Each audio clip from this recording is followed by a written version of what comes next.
Kembali lagi kita bertemu dalam perkuliahan dasar-dasar manajemen.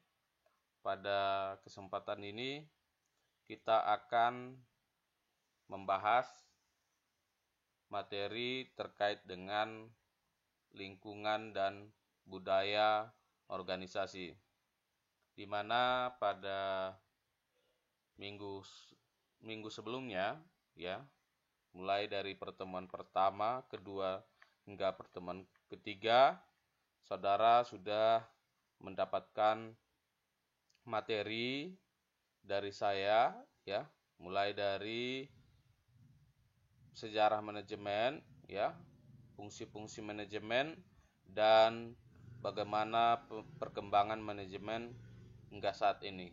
Nah, silakan saudara ulas kembali ya materi-materi yang telah saya share sebelumnya, sehingga saudara sekalian semakin paham terkait dengan materi-materi yang telah saya berikan. Nah, pada pertemuan yang keempat ini kita akan membahas terkait dengan lingkungan dan budaya organisasi. Mengapa kita harus membahas masalah lingkungan dan budaya organisasi? Karena lingkungan dan budaya organisasi ini sangat erat kaitannya dengan keberhasilan suatu organisasi atau perusahaan. Suatu perusahaan atau organisasi berhasil mencapai cita-cita atau target yang diinginkan tentunya sangat dipengaruhi oleh lingkungan organisasi tersebut. Demikian juga sebaliknya ya, suatu perusahaan atau organisasi itu bisa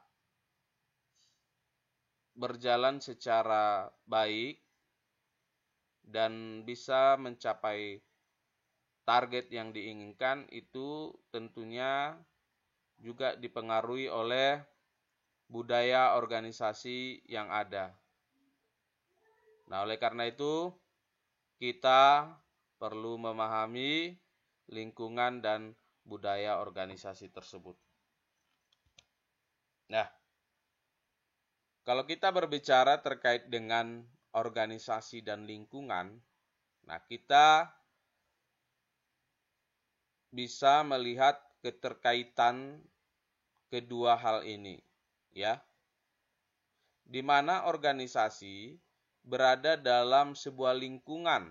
Jadi suatu organisasi, suatu perusahaan itu tentunya berada dalam suatu lingkungan. Lingkungan itu bisa menjadi faktor pendukung maupun penghambat organisasi. Jadi tadi saya katakan ya, organisasi itu tentunya berada dalam suatu lingkungan ya, dan lingkungan itu dapat menjadi faktor pendukung sekaligus bisa juga menjadi faktor penghambat organisasi. Jadi jika lingkungan suatu perusahaan atau organisasi itu mendukung atau sesuai dengan kondisi dari organisasi itu, tentunya lingkungan itu mendukung ya keberadaan dari sebuah organisasi tersebut. Tapi jika suatu lingkungan di mana suatu perusahaan atau organisasi itu berada ya, lingkungannya itu menghambat kinerja atau menghambat keberadaan dari organisasi tersebut, berarti lingkungannya menjadi faktor penghambat organisasi atau perusahaan tersebut. Nah, kegiatan organisasi akan merubah lingkungan. Jadi, suatu organisasi ya yang berada di suatu lingkungan atau tempat, ketika organisasi tersebut berjalan Nah, maka kegiatan organisasi tersebut ya bisa merubah lingkungan. Begitu juga sebaliknya, ya, lingkungan akan mendorong perubahan pada organisasi. Dengan kata lain, ya, jadi suatu kegiatan organisasi atau kegiatan-kegiatan perusahaan, ya, itu bisa mempengaruhi keadaan lingkungan, ya. Bagaimana lingkungan itu sebelum ada kegiatan organisasi atau ada organisasi di tempat tersebut, ya, lingkungannya, keadaannya seperti keadaan A misalnya. Tapi dengan kehadiran dari organisasi, ya, adanya kegiatan-kegiatan organisasi, maka bisa merubah lingkungannya menjadi keadaannya menjadi B. Artinya tidak sama lagi dengan keadaan lingkungan A tersebut, ya. Jadi kegiatan organisasi itu ya akan merubah lingkungan. Nah, demikian juga sebaliknya, ya, lingkungan akan mendorong perubahan pada organisasi. Jadi faktor lingkungan, ya, keadaan lingkungan itu juga bisa mempengaruhi, ya, perubahan pada organisasi. Jadi organisasi itu bisa berubah, ya, itu juga karena pengaruh dari suatu lingkungan. Nah, kalau kita melihat ya lingkungan dalam suatu organisasi, ya, dalam suatu perusahaan, ya, kalau kita membaginya, ya, secara garis besar, ya, lingkungan suatu organisasi itu bisa kita bagi menjadi dua, yaitu lingkungan internal dan lingkungan eksternal. Nah, lingkungan internal ini adalah lingkungan yang berada di dalam lingkungan organisasi itu atau berasal dari dalam organisasi itu. Sedangkan lingkungan eksternal adalah yang berada di luar, ya, dari organisasi itu. Nah, kalau kita melihat lingkungan internal ini, ya, lingkungan internal ini, ya, bisa juga, ya, disebut sebagai lingkungan yang terkait langsung. Jadi lingkungan yang terkait langsung dengan organisasi karena dia berada dalam organisasi tersebut. Sedangkan lingkungan eksternal tadi yang berada di luar dari organisasi itu lingkungan yang tidak terkait langsung. Jadi tidak secara langsung, ya, berpengaruh atau mempengaruhi keadaan organisasi. Sedangkan lingkungan internal itu, ya, adalah lingkungan yang secara otomatis, ya, yang secara otomatis dia mempengaruhi, ya, keadaan dari suatu organisasi. Nah, kalau kita melihat lingkungan internal dan lingkungan eksternal, ya, lingkungan internal dan lingkungan eksternal ini juga bisa dibagi dua, ya. Bahwa ada lingkungan internal, ya, yang lokal. Ya, bagaimana lingkungan internal itu yang lingkupnya lokal.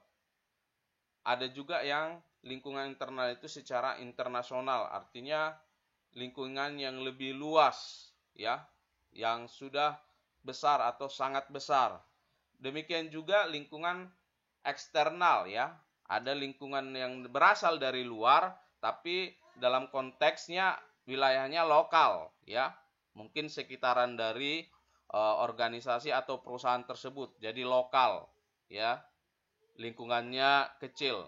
Nah, tapi ada juga lingkungan eksternal atau lingkungan yang berasal di luar dari organisasi atau perusahaan itu yang internasional, ya. Nah, sedangkan kalau kita melihat kepada lingkungan internal secara lokal maupun internasional, nah, itu bisa kita lihat siapa-siapa saja, ya, siapa-siapa saja, ya, yang menjadi lingkungan internal atau lingkungan yang terkait langsung, ya, baik secara lokal maupun secara internasional. Nah, kalau kita melihat lingkungan organisasi ya secara internal baik lokal maupun internasionalnya, nah itu yang pertama adalah pemilik organisasi. Jadi orang yang punya organisasi tersebut atau pemilik dari suatu perusahaan atau pemilik dari suatu organisasi, nah dia termasuk lingkungan internal ya. Kemudian ada tim manajemen ya. Ya, siapa saja bisa jadi ada direktur umum, ada manajer umum, ada manajer keuangan, ada direktur keuangan. Nah, ini bagian dari tim manajemen. Nah, mereka ini ya termasuk dari lingkungan internal. Kemudian para anggota atau pekerja. Jadi seluruh karyawan yang ada di dalam suatu perusahaan ya atau suatu organisasi itu menjadi bagian dari lingkungan internal ya. Baik dia itu lingkungan internal lokal maupun internasional. Jadi maupun misalnya ada pekerja yang berasal dari luar negeri ya, bekerja di dalam organisasi tersebut atau perusahaan tersebut, nah dia tetap masuk kepada lingkungan internal ya. Nah, dia itu masuk kepada lingkungan internal ya secara internasional. Nah, kemudian lingkungan fisik organisasi ya, bagaimana keberadaan dari perusahaan atau organisasi tersebut. Ya, tentunya itu merupakan juga lingkungan internal atau lingkungan yang terkait langsung dengan keberadaan organisasi. Sedangkan lingkungan eksternal ya, lingkungan yang tidak terkait langsung tadi ya, baik itu secara lokal maupun internasional, mereka ini ya dikelompokkan dengan ya pemasok. Jadi mereka yang memasok barang, yang memasok kebutuhan bahan baku ya, itu mereka itu adalah orang luar. Kan mereka itu pihak luar yang datang ke suatu perusahaan atau organisasi. Nah, makanya mereka dikatakan menjadi lingkungan eksternal. Ya, kemudian pelanggan, orang yang membeli ya, orang yang membeli produk jasa maupun produk barang dari perusahaan tersebut ya, pelanggan konsumen itu merupakan lingkungan eksternal. Ya, kemudian pesaing ya, pesaing dari organisasi itu atau pesaing dari perusahaan itu ya, perusahaan lain. Nah, itu termasuk lingkungan eksternal. Kemudian partner strategis. Jadi perusahaan lain ya yang menjalin kerjasama ya dengan perusahaan tersebut. Nah, itu juga merupakan bagian dari lingkungan eksternal ya. Kemudian regulator. Regulator ini ya yang pembuat aturan ya, kebijakan, pemerintah ya, dan masyarakat umum. Mereka ini juga merupakan lingkungan eksternal. Nah, karena mereka ini berada di luar dari organisasi atau perusahaan tersebut. Nah, inilah dua ya lingkungan organisasi ya, baik secara internal maupun secara eksternal ya. Kemudian kalau kita berbicara terkait tadi siapa saja yang termasuk dalam lingkungan internal organisasi ya. Yang pertama tadi kita lihat adalah pemilik ya. Nah, siapa itu pemilik organisasi? Siapa itu pemilik perusahaan? Nah, pemilik itu adalah mereka yang secara historis ya maupun hukum dinyatakan sebagai pemilik akibat adanya penyertaan modal, ide ataupun berdasarkan ketentuan lainnya dinyatakan sebagai pemilik organisasi. Jadi ya, siapa pemilik perusahaan, siapa pemilik organisasi? Nah, mereka itu tentunya yang secara historis ya, secara sejarah maupun hukum, mereka itu dinyatakan sebagai pemilik organisasi atau perusahaan tersebut. Ya, mengapa mereka dikatakan sebagai pemilik? Ya, tentunya karena mereka ya memberikan modalnya untuk organisasi tersebut, atau mereka ya memberikan ide ya, atau mereka itu yang berkorban ya mendirikan organisasi tersebut atau perusahaan tersebut. Nah, sehingga mereka dinyatakan sebagai pemilik. Nah, sedangkan yang kedua ya, lingkungan internal organisasi yang kedua yaitu tim manajemen. Nah, seperti yang saya jelaskan tadi ya, tim manajemen itu adalah orang-orang yang menurut para pemilik organisasi atau perusahaan dinyatakan atau ditunjuk sebagai pengelola. Jadi, tim manajemen ini adalah sebagai pengelola organisasi. Seperti contoh yang saya katakan tadi ya, mereka ini bisa dikatakan direktur ya atau manajer. Nah, mereka ini kan pengelola dari organisasi atau perusahaan tersebut. Nah, mereka ini dikatakan tim manajemen.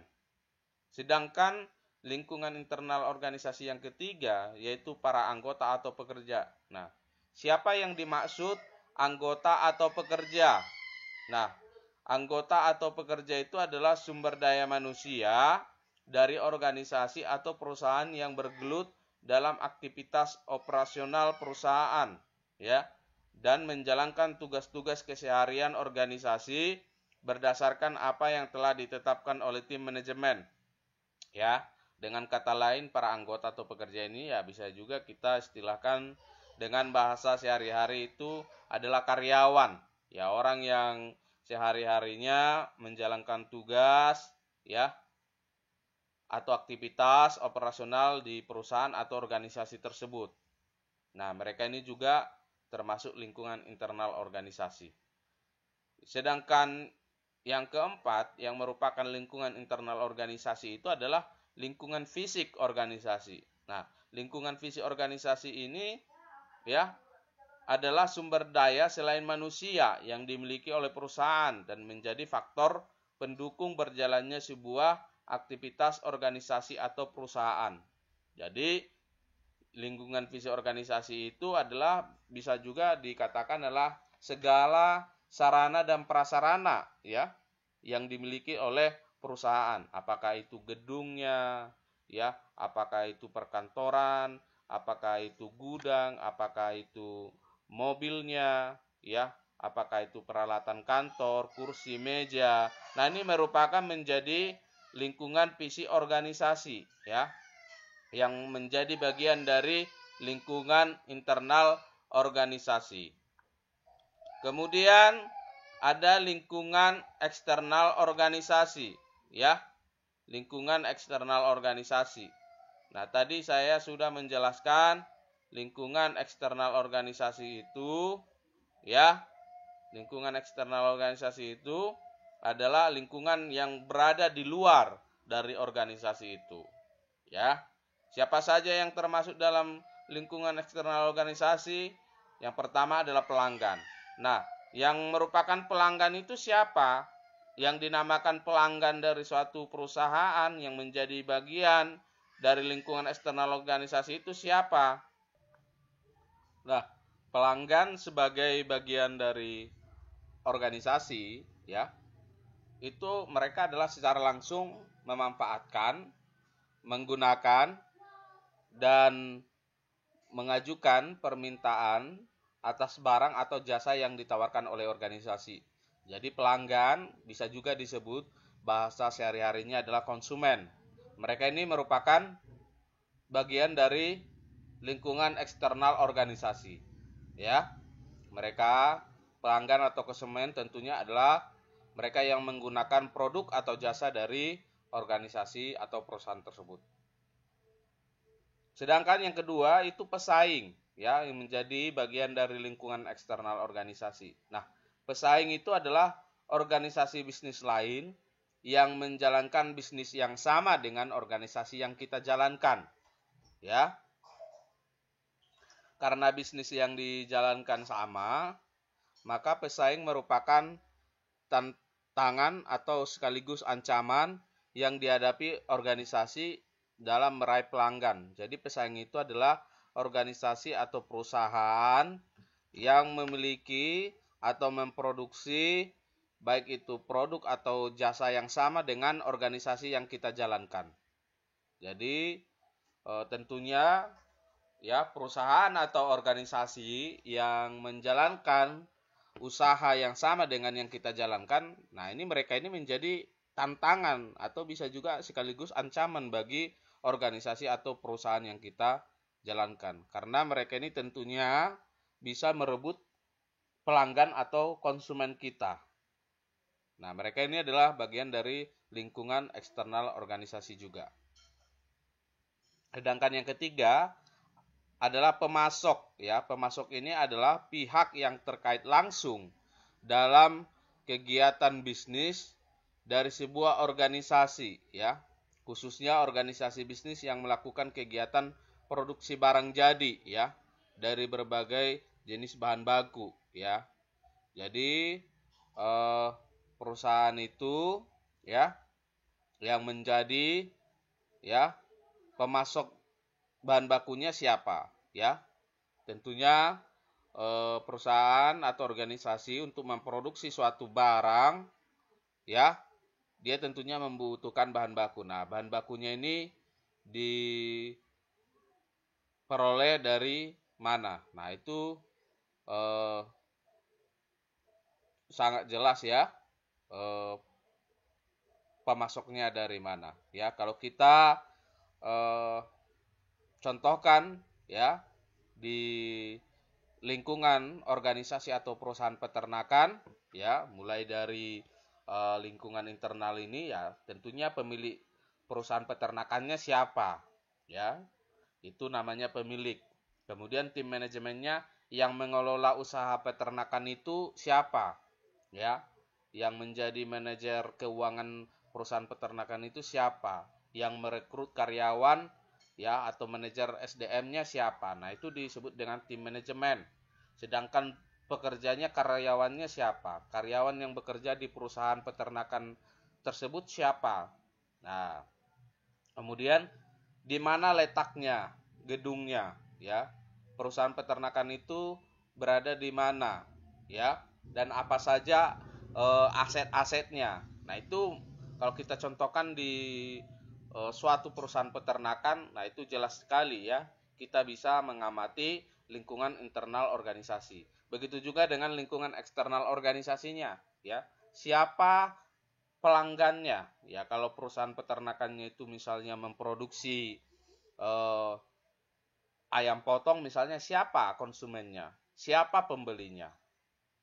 Nah, kemudian ada tidak organisasi lain, ada tidak perusahaan lain, ya, perusahaan peternakan lain yang sama-sama dengan perusahaan yang kita miliki, yang sama-sama memproduksi ayam potong misalnya. Oh, kalau ada berarti itu adalah pesaing kita. Kemudian untuk misalnya menjalankan usaha peternakan ayam potong itu tentunya kita tidak hanya bisa sendiri menyediakannya, ya. Bibitnya kita dapatkan dari siapa, ya. Kalau kita misalnya belum bisa memproduksi bibit, ya, DOC-nya sendiri, tentunya kita akan membeli dari orang lain atau pihak lain. Kemudian pakannya apakah sudah bisa kita sediakan? Kalau sudah kita bisa sediakan, berarti kita tidak pasok dari pihak lain atau dari pihak luar. Kita sendiri bisa menyediakannya. Tetapi bila mana misalnya kita belum mampu untuk menyediakan pakan, tentunya kita membeli pakan dari orang lain. Usaha peternakan itu bisa berjalan tentunya karena didukung juga ketersediaan pakan yang memadai. Nah, orang yang memasok pakan ke perusahaan kita itu dinamakan dengan pemasok. Nah, itu merupakan lingkungan eksternal organisasi. Nah, itu bisa kita implementasikan di lingkungan organisasi atau perusahaan peternakan.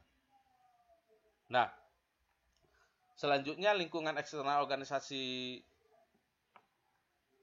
atau perusahaan itu, ya, selain tadi ada pelanggan, ya, pemasok, kemudian pesaing, ada juga regulator, ya. Regulator ini adalah pihak-pihak yang berkepentingan, ya, dalam menciptakan keadaan dan kegiatan bisnis yang fair dan aman bagi semua pihak yang ingin menjalankan, ya. Jadi pihak-pihak yang berkepentingan ya, agar bagaimana organisasi ya, kegiatan bisnis perusahaan atau kegiatan organisasi itu bisa berjalan dengan baik, dengan lancar, dengan aman. Nah, mereka ini disebut dengan regulator. Kemudian selanjutnya ya, yang termasuk lingkungan eksternal organisasi itu juga partner strategis. Siapa partner strategis ini? Ya, partner strategis ini adalah perusahaan lain ya, yang menjalankan bisnis berbeda dengan perusahaan kita. Akan tetapi dapat secara bersama-sama menjadi mitra ya, dalam menjalankan bisnis yang saling menguntungkan kedua belah pihak. Ya, misalnya tadi seperti yang saya singgung tadi, ya, pemasok. Ada perusahaan peternakan yang hanya memproduksi pakan, ya. Ada perusahaan peternakan yang hanya memproduksi bibit. Nah, jika misalnya perusahaan kita itu misalnya adalah perusahaan yang sifatnya untuk budidaya, ya, kita bisa bekerja sama dengan perusahaan-perusahaan tersebut, ya. Ya, kita bisa bekerja sama dengan perusahaan bibit, ya, agar kita bisa mendapatkan bibit yang baik, ya. Kita bisa bekerja sama dengan perusahaan pakan agar kita bisa mendapatkan pakan yang baik sekaligus pakan yang memadai, ya, sehingga operasional dari perusahaan kita bisa berjalan dengan lancar. Nah, ini mereka ini merupakan partner strategis kita, ya, jika perusahaan yang kita jalankan itu adalah perusahaan budidaya. Jadi kita hanya memelihara sampai kepada membesarkan kemudian dijual, ya. Kalau misalnya perusahaan kita seperti itu. Nah, perusahaan pakan, perusahaan bibit, ya, penyedia pakan, penyediaan bibit itu bisa menjadi partner strategis kita. Ya, kita bekerja sama yang tentunya saling menguntungkan, ya. Kita mendapatkan bibit dari mereka, ya, mereka itu tentunya mendapatkan untung dari kita, ya, karena barangnya terjual ke kita. Nah, itu dinamakan dengan partner strategis. Kemudian lingkungan eksternal organisasi, ya, pemerintah itu adalah pihak yang atas legitimasi politik tertentu di suatu negara diangkat dan bertugas untuk mewujudkan masyarakat yang lebih baik dalam pembangunan di segala bidang. Nah, pemerintah apakah itu ya, mulai dari kepala desa, camat, ya, kemudian bupati, wali kota, gubernur, ya, hingga presiden, mereka ini pemerintah. Tentunya kita ketika menjalankan suatu usaha peternakan, ya, tentunya kita akan berhubungan dengan pemerintah. Apakah itu menyangkut dengan proses perizinannya, ya? Apakah itu kita itu menyangkut dengan kerjasama, ya? Nah, itu kan mereka ini, ya, pemerintah ini, ya, pihak-pihak yang berada di luar dari organisasi kita. Makanya disebut sebagai lingkungan eksternal organisasi. Nah, oleh karena itu, ya, karena pemerintah itu, ya, merupakan pembuat kebijakan, ya, tentunya juga itu bisa mempengaruhi, ya, lingkungan organisasi atau perusahaan. Nah, sedangkan lingkungan internasional, ya, apakah itu tadi lingkungan internal dan eksternal yang secara internasional dan kegiatan bisnis, ya, itu ada dua faktor, ya, ya, lingkungan internasional dan kegiatan bisnis. Yang pertama adalah peluang, ya. Peluang ini meliputi penetrasi pasar, ya, akses terhadap bahan baku, akses terhadap lembaga keuangan, ya. Jadi bagaimana kita misalnya melihat pasar, ya. Misalnya bagaimana kebutuhan akan suatu produk tertentu, misalnya produk peternakan misalnya.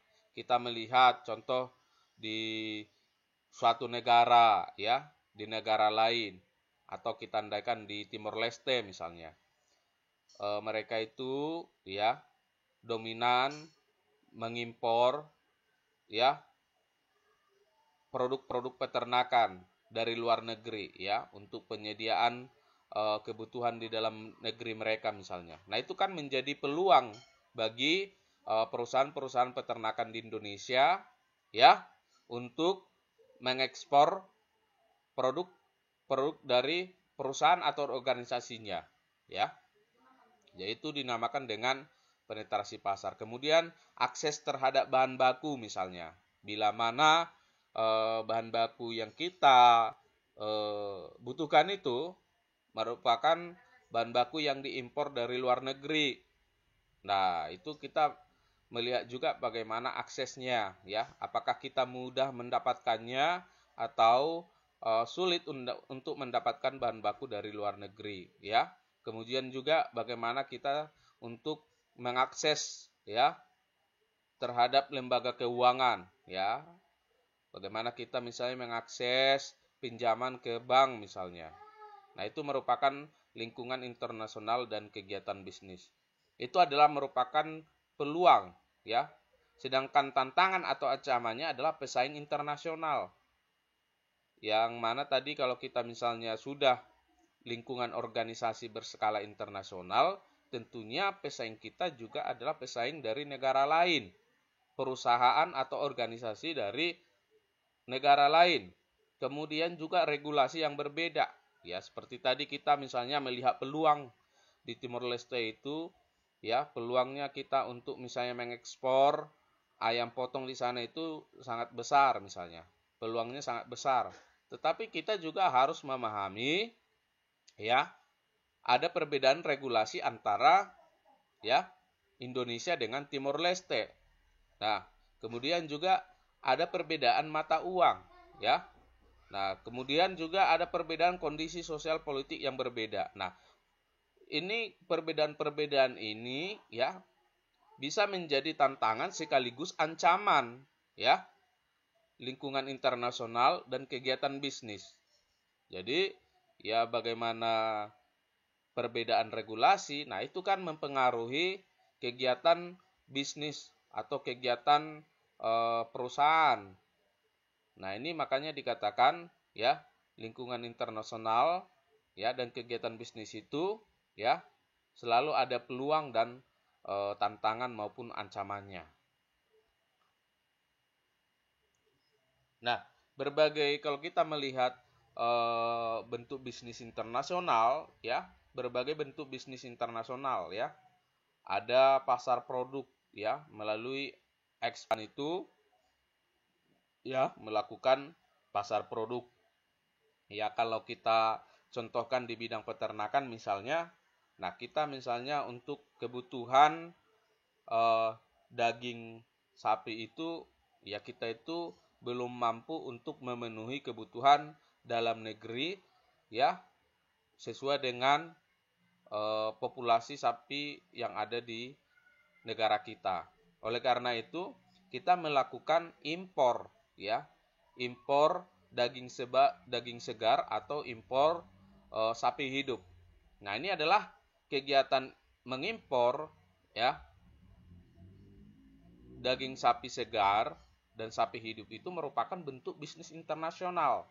Ya, demikian juga misalnya kita mengekspor ya mengekspor daging ayam ke Thailand misalnya atau ke Vietnam. Nah, itu merupakan bentuk bisnis internasional ya di bidang perusahaan peternakan. Kemudian ada juga lisensi atau merek ya. Jadi jika merek suatu perusahaan ya itu sudah bagus, tentunya ya performa perusahaan itu ya atau posisi tawar perusahaan itu akan sangat bagus ya di dunia bisnis. Kemudian ada partner strategis ya. Ini tadi kerjasama, bagaimana kerjasama antara suatu perusahaan ya dengan perusahaan lain di negara lain ya. Misalnya perusahaan peternakan di Indonesia kerjasama dengan perusahaan peternakan yang ada di Australia misalnya. Nah, itu merupakan partner strategis ya sebagai bentuk bisnis internasional. Kemudian ada investasi langsung. Ya, investasi langsung ini bisa juga pendirian anak cabang perusahaan di berbagai negara, ya. Jadi perusahaan itu atau organisasi itu punya cabang-cabang usaha di negara lain, ya, di negara lain. Misalnya seperti perusahaan peternakan Charoen Pokphand. Nah, Charoen Pokphand itu kan tidak hanya di Indonesia, ya, tapi di negara lain juga ada. Nah, itu adalah sebagai bagian bentuk bisnis internasional. Nah, inilah bentuk-bentuk bisnis internasional, ya, mulai dari pasar produk sampai kepada investasi. Nah, apa yang menjadi faktor, ya, yang terkait dengan bisnis internasional, ya? Seperti tadi bisnis internasional kita sudah lihat, ya, ada pasar produk, ya. Apa yang mempengaruhi faktor-faktor tersebut, ya? Yang mempengaruhi yang pertama adalah kontrol perdagangan internasional. Ya, ada tarif dan kuota. Jadi kita mengekspor barang, ya, ke suatu negara tentunya dikenakan tarif, ya, dan kuota. Artinya kita tidak bisa secara bebas mengirimkan suatu barang ke negara lain. Kita juga tidak bebas mengimpor suatu barang dari negara lain. Andaikan misalnya di perusahaan peternakan, ya, jika kita tadi misalnya mengimpor daging sapi segar, tentunya ketika kita mengimpor daging sapi segar, apakah itu dari Australia misalnya, nah tentunya kita dikenakan tarif, ya. Kita tidak serta-merta bisa langsung membeli, ya. Kita akan dikenakan tarif, ya, bea cukai oleh pihak negara tersebut. Kemudian kuota, ya. Kita juga tidak secara bebas membeli barang atau produk dari negara tersebut. Kita melakukan impor, tentunya ada kuotanya. Artinya ada kontrol perdagangan internasional.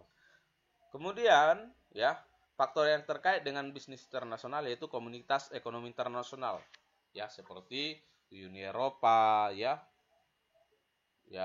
kemudian WTO, AFTA, NAFTA. Nah, ini adalah komunitas-komunitas ekonomi internasional yang tentunya mempengaruhi aktivitas bisnis internasional, ya.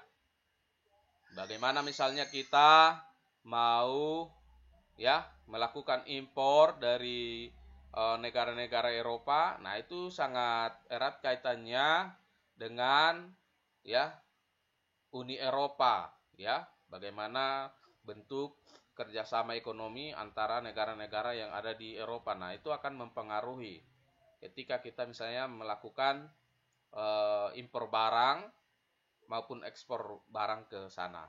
Kemudian faktor yang terkait dengan bisnis internasional ini adalah perbedaan budaya antar negara, ya. Bagaimana budaya suatu negara, ya, bahasa. Nah, itu kan sangat mempengaruhi aktivitas bisnis internasional, ya. Mau perusahaan apapun, ya, yang melakukan kegiatan bisnis internasional, ya, itu akan, ya, berhadapan dengan perbedaan budaya tersebut. Nah, inilah faktor-faktor yang terkait dengan bisnis internasional. Nah, sedangkan budaya organisasi merupakan nilai-nilai dan norma yang dianut dan dijalankan oleh sebuah organisasi terkait dengan lingkungan di mana organisasi tersebut menjalankan kegiatannya.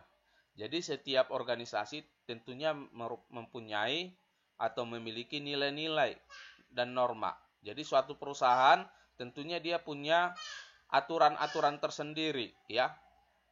Perusahaan A dengan perusahaan B, ya, mereka masing-masing memiliki nilai-nilai, aturan-aturan yang berlaku di perusahaan masing-masing, ya. Nah, bagaimana suatu perusahaan itu menetapkan, ya, budaya organisasi? Nah, itu ditentukan sendiri oleh pengelola, ya, pemilik, ya, maupun tim manajemen dari organisasi tersebut, ya. Jadi bagaimana organisasi tersebut dapat berjalan, ya, bagaimana aktivitas di organisasi tersebut bisa berjalan. Nah, itu tentunya sangat dipengaruhi oleh nilai-nilai dan norma-norma yang berlaku di organisasi tersebut. Nah, itu dinamakan dengan budaya organisasi. Nah, budaya organisasi itu merupakan apa yang dirasakan, apa yang diyakini, dan apa yang dijalani oleh sebuah organisasi. Nah, jadi kalau menurut suatu organisasi, ya, hal itu baik dan harus dijalankan, sehingga mereka membuat suatu aturan yang berlaku di perusahaan tersebut. Nah, itu menjadi sesuatu yang harus dilakukan karena mereka meyakini, ya, jika aturan itu diberlakukan atau jika aturan itu dilaksanakan, maka organisasi tersebut nanti akan berjalan dengan baik misalnya. Nah, itu merupakan budaya organisasi. Artinya budaya organisasi itu adalah nilai atau norma atau aturan yang ditetapkan oleh setiap organisasi di lingkungan organisasi tersebut, ya, atau di lingkungan perusahaan tersebut. Nah, apa yang menjadi faktor penentu budaya organisasi, ya? Apa yang mempengaruhi, ya, budaya organisasi? Yang pertama adalah pengalaman organisasi, ya. Pengalaman organisasi ini merupakan faktor penentu utama terciptanya sebuah budaya organisasi tertentu. Pengalaman organisasi dapat berupa keberhasilan maupun kegagalan yang dialami organisasi dalam menjalankan kegiatannya dari waktu ke waktu. Jadi aturan suatu organisasi, ya, peraturan di suatu perusahaan itu diberlakukan, ditetapkan, ya. Mengapa perusahaan A misalnya menetapkan aturan seperti itu, sedangkan di perusahaan B tidak berlaku aturan seperti itu. Nah, hal ini sangat dipengaruhi oleh pengalaman organisasi. Bisa jadi perusahaan A tersebut menetapkan aturan yang aturan tersebut tidak berlaku di perusahaan lain. Itu karena pengalamannya. Bisa jadi karena mereka berhasil, ya. Mereka misalnya menetapkan budaya disiplin bekerja misalnya. Dengan mereka menetapkan itu, maka target-target perusahaan itu tercapai, ya. Nah, itu berarti mereka belajar dari pengalaman, ya. Karena mereka menetapkan aturan, ya, disiplin kerja yang secara ketat sehingga mereka berhasil. Nah, maka kedisiplinan bekerja tadi itu menjadi budaya organisasi, ya. Menjadi aturan organisasi yang harus dijalankan. Nah, tapi bisa juga dengan sebaliknya, kegagalan. Misalnya perusahaan tersebut mengalami kegagalan, ya. Target omset misalnya tidak tercapai. Mereka gagal misalnya, atau dengan kata lain mereka rugi misalnya. Kenapa mereka rugi?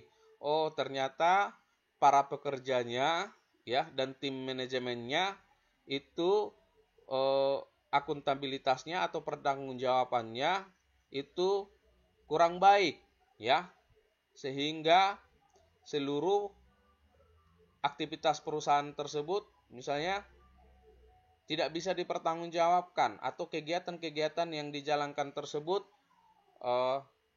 tidak efisien atau tidak efektif misalnya, sehingga perusahaan itu mengalami biaya operasional yang tinggi. Nah, oleh karena itu perlu ada aturan misalnya. Aturannya adalah bahwa peningkatan akuntabilitas atau misalnya bagaimana membuat pekerjaan itu bisa dikerjakan secara efektif dan efisien sehingga bisa menghemat biaya operasional perusahaan misalnya, sehingga mereka menetapkan suatu aturan. Nah, itu menjadi budaya organisasi. Nah, budaya organisasi itu lahir karena kegagalan mereka di masa lalu misalnya. Bagaimana agar hal itu tidak terulang lagi di masa yang akan datang, maka perusahaan atau organisasi tersebut, ya, membuat suatu aturan atau budaya organisasi berdasarkan pengalaman. Nah, kemudian faktor penentu kedua budaya organisasi itu adalah prinsip, ya, norma, keyakinan, ya. Jadi apa prinsip yang dianut oleh perusahaan tersebut, ya, aturan apa yang berlaku, ya, keyakinan apa yang dimiliki, ya, itu menjadi faktor penentu juga, ya, terbentuk sebuah budaya organisasi. Nah, prinsip, norma, dan keyakinan itu, ya, nilai-nilainya itu diadopsi sehingga menentukan sebuah budaya organisasi. Jadi bagaimana suatu prinsip bekerja ditetapkan di suatu perusahaan, ya, itu nanti akan mempengaruhi budaya organisasi, ya. Jadi perusahaan tersebut atau organisasi tersebut menjalankan aktivitasnya itu juga dipengaruhi dengan prinsip-prinsip yang berlaku dalam perusahaan tersebut. Nah, itu saja yang kita bahas, ya, terkait dengan lingkungan dan budaya organisasi. Silakan nanti saudara, ya, bisa mengulang kembali, ya, materi ini, ya, yang telah saya buat dalam bentuk video, ya, manakala belum paham atau belum memahami secara utuh. Nah, ini video ini bisa Anda putar berulang-ulang sehingga Anda bisa memahami apa yang saya sampaikan. Nah, intinya dari perkuliahan kita pada saat ini, ya, di pertemuan yang keempat ini, bahwa lingkungan, ya, organisasi itu, ya, akan mempengaruhi keberadaan dari organisasi itu. Ya, apakah lingkungan itu lingkungan internal yang berada di dalam organisasi atau lingkungan eksternal atau lingkungan yang berada di luar organisasi. Nah, keduanya ini akan mempengaruhi bagaimana roda organisasi itu berjalan. Ya. Suatu organisasi atau perusahaan menjalankan aktivitasnya atau kegiatan perusahaannya tentu dipengaruhi oleh lingkungan internal maupun lingkungan eksternal. Ya, selain lingkungan organisasi, ya, baik secara internal maupun eksternal, budaya organisasi yang berlaku di dalam suatu perusahaan itu juga sangat mempengaruhi keberhasilan dari suatu organisasi. Ya, oleh karena itu lingkungan, ya, dan budaya organisasi merupakan dua hal atau dua faktor, ya, yang berpengaruh terhadap keberadaan dari suatu organisasi atau perusahaan. Ya. Jika lingkungannya itu mendukung, tentunya perusahaannya nanti akan baik, ya. Demikian juga sebaliknya, jika lingkungannya itu tidak mendukung atau menghambat, maka akan mempengaruhi performa dari organisasi tersebut. Budaya organisasi yang tidak dijalankan dengan baik, ya, juga akan mempengaruhi kinerja dari organisasi, ya. Budaya organisasi yang benar-benar dijalankan dalam sebuah organisasi atau perusahaan tentunya akan menghasilkan kinerja yang baik bagi perusahaan tersebut. Nah, itulah inti dari perkuliahan kita pada pertemuan 4 ini. Nanti saudara, setelah ini saya akan memberikan tugas di Google Classroom. Silakan nanti saudara kerjakan. Kemudian silakan saudara kumpulkan tepat waktu karena tugas review di pertemuan 4 ini juga merupakan bukti kehadiran saudara mengikuti perkuliahan ini. Jadi bagi saudara yang tidak mengerjakan dan mengumpulkan tugas review, itu tentunya nanti dinyatakan tidak hadir dalam perkuliahan yang keempat ini. Demikian saja yang saya sampaikan. Nanti setelah pertemuan 4 ini silakan saudara ya pelajari lagi materi di pertemuan 1, pertemuan 2, pertemuan 3 hingga pertemuan 4 ini, karena nanti saya akan memberikan kuis ya kepada saudara untuk nilai kuis Anda dari mata kuliah dasar-dasar manajemen ini nanti. Demikian yang saya sampaikan, saya ucapkan terima kasih. Sampai bertemu di pertemuan kelima minggu depan.